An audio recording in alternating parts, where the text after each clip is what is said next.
दोस्तों आदाब। आप सभी का मेरी चैनल कश्मीर शोबिज़ में खैर मकदम है। आप सभी का बहुत बहुत शुक्रिया।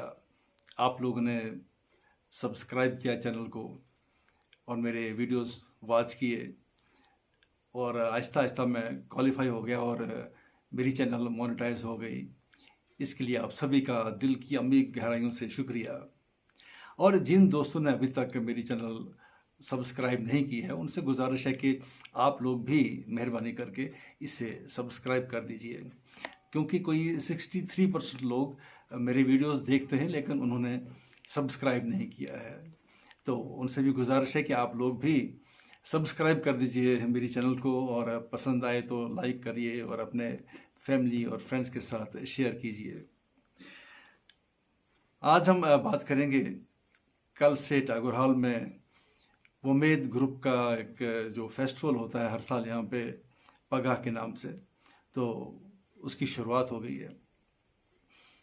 कल का प्ले था मर कर जीना।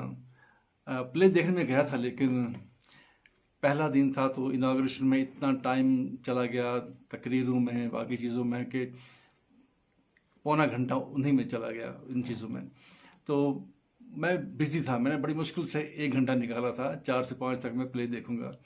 लेकिन जब तकरीरें चलती रहीं और इनाग्रेशन में टाइम लगता ही है तो 4:45 प्ले शुरू हुआ, तो मुश्किल से मैं आधा घंटा बैठ सका और उसके बाद मुझे ज़रूरी काम था, मैं चला गया। इसलिए कल के प्ले के बारे में बात भी नहीं हो सकी। तो आज का प्ले था चिट्टा सिंह। तो चिट्टा सिंह हमने पूरा देखा, उसके बारे में बात करेंगे। चिट्टा सिंह हमने लास्ट ईयर भी देखा था, लेकिन तब इसे कोई और ग्रुप पेश कर रहा था। लेकिन राइटर और डायरेक्टर जो थे और वो खुद ही उसमें मेन कैरेक्टर अदा कर रहे हैं, तो वो वही थे रविंदर शर्मा जी। उन्होंने ही ये प्ले लिखा है, उसको डायरेक्ट भी करते हैं वही, और आज एक नई टीम के साथ वो आए थे। तो प्ले के बारे में हम बात करें उससे पहले जो प्ले आज की जो फंक्शन थी, आज की नहीं कल से ही जो एंकर हैं वो हैं बिंदिया तिक्कू। बहुत अच्छी आर्टिस्ट हैं, बहुत अच्छी एंकर हैं, बहुत अच्छी लगती है मुझे उनकी एंकरिंग, चाहे किसी भी ज़बान में हो, इंग्लिश में हो, कश्मीरी में हो, हिंदी में हो, उर्दू में हो, तो बहुत बढ़िया बोलती हैं। तो उन्हें ख़ासकर इस एंकरिंग के लिए ही लाया गया है, वो किसी प्ले में शायद काम वगैरह नहीं करती हैं। तो आज उन्होंने वेलकम वगैरह किया। तो आज जो शो था उसके मेहमान खुसूसी थे हमारे ही अपने एक कोलीग, हमारे कश्मीर के एक एक्टर जिन्होंने स्टेज पे काम किया है, रेडियो टीवी में काम किया है, लेकिन इसके अलावा जब वो बॉलीवुड में गए तो वहाँ भी अपना लोहा मनवाया। जी हाँ, मेरी मुराद मीर सरवर से है। मीर सरवर आज के चीफ गेस्ट थे उस शो में। तो अच्छा लगा कि एक आर्टिस्ट को ही इज़्ज़त अफजाई की गई है, उन्हें चीफ गेस्ट बनाया गया है, वरना अक्सर किसी बड़े ऑफिसर को या किसी सियासी शख्सियत को लाया जाता है। तो आज ऐसा नहीं हुआ था, तो मुझे बहुत अच्छा लगा। और उनके साथ हमारे मेहमान जी वकार थे, जो Jammu Kashmir folk artist association है उसके चेयरमैन शाहजहान भगत। तो अच्छा लगा मुझे कि अपने लोगों को इज़्ज़त देना बहुत अच्छा लगता है और ये बड़ी बात है। तो प्ले जो चिट्टा सिंह है ये एक मज़ाहिया प्ले है। तो प्ले शुरू हो गया तो कुछ देर बाद अचानक मेरा फ़ोन तो साइलेंट पे ही था, क्योंकि बिंदिया तिक्कू ने पहले ही अनाउंसमेंट की थी कि सब लोग अपने जो फ़ोन है वो साइलेंट मोड पे रख दीजिए। तो लेकिन वाइब्रेशन हुई तो मैंने देखा तो मुझे एक कॉल आ रही थी जिसे कोई भी मर्द इग्नोर नहीं कर सकता, तो इसलिए मुझे वो कॉल अटेंड करनी पड़ी। लेकिन मैंने आहिस्ता से कहा कि मैं आपको वापस कॉल करूँगा। लेकिन इतने में सामने बैठे हुए मुश्ताक खान साहब जी, उनकी नज़र पड़ी, उनके कान बड़े तेज़ हैं, और पीछे मुड़ के कहा ऐसे। मैं खामोश हो गया, मैंने फ़ोन काट दिया।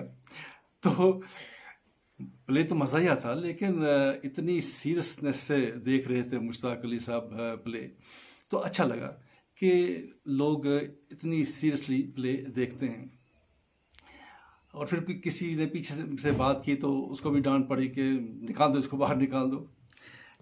सच बात है कि जब डिस्टर्बेंस हो हॉल में तो आर्टिस्ट डिस्टर्ब होता है। हालांकि तालियां बजाते हैं लोग जब कोई अच्छा लगता है, कोई डायलॉग या किसी की परफॉर्मेंस, लेकिन तालियां भी इजाज़त नहीं है बजाने की। जब आप शो देख रहे हैं, कोई प्ले चल रहे हैं, सीरियसली खामोशी से देखते रहिए, ताली भी मत बजाइए।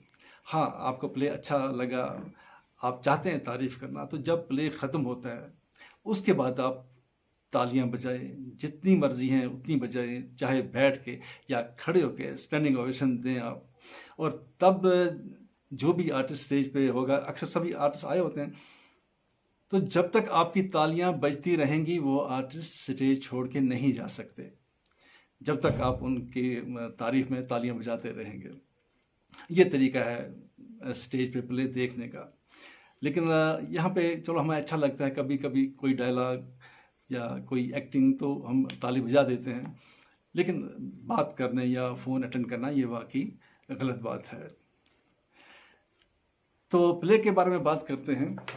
ये प्ले मैंने जब लास्ट ईयर भी देखा तो सरसरी तौर देखा और कुछ बात भी की इसके बारे में।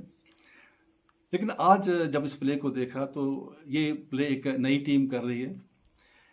हल्के फुल्के मुझे लगा कुछ मामूली चेंजेस भी थी स्क्रिप्ट में, और मेन कैरेक्टर तो रविंदर शर्मा खुद ही निभा रहे थे। अब टीम नई थी, आर्टिस्ट नए थे, तो उनकी परफॉर्मेंस में थोड़ा सा तो लग रहा था कि नए लोग हैं, या उतनी पूरी रिहर्सल भी नहीं की गई है। जैसे वो मंझे हुए आर्टिस्ट लगता है, जैसे खुद रविंदर शर्मा वो खुद रोल कर रहा था चिट्टा सिंह का, तो हर अदा पे इंसान कहता है कुर्बान हो जाए। लेकिन जो नए लड़के थे तो उन्होंने मेहनत की थी, लेकिन थोड़ी सी मेहनत और करने की ज़रूरत है उनकी परफॉर्मेंस में। वो संजीदगी, वो मंझे हुए आर्टिस्ट लगने के लिए उन्हें मेहनत करने की ज़रूरत है। प्ले तो कॉमेडी है, लेकिन जब भी कोई कॉमेडी प्ले होता है तो उसमें अंडर करंट कुछ ना कुछ मैसेज होती है, फजूल कुछ नहीं होता है। तो अंडर करंट जो चीज़ें मुझे लगी उनको डिस्कस करें तो शायद राइटर मेरे साथ इत्फाक ना करें, उनकी सोच क्या होगी। लेकिन जो एज ए व्यूवर मुझे लगा प्ले देखकर, क्योंकि प्ले का जो बेसिक पॉइंट है वो उस चीज़ से शुरू होता है जो हमारे समाज में होती नहीं है, हमारी ज़िंदगी में होती नहीं है। कि एक स्टूडेंट है,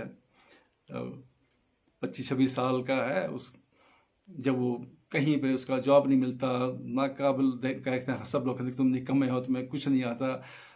तो उससे लोग कहते हैं कि तुमने पढ़ा क्या है, तुमने तो कुछ नहीं सीखा है, तुमने फजूल अपने पैसे ज़ाया किए हैं। तो वो कहता है अगर मैंने कुछ नहीं सीखा है तो यार मैंने फिर फ़ीस क्यों दी है, मेरे बाप ने फ़ीस क्यों भरी है स्कूल में, मैं तो वापस मांगूंगा ये फ़ीस, मैं तो रिफ़ंड मांगूंगा स्कूल से।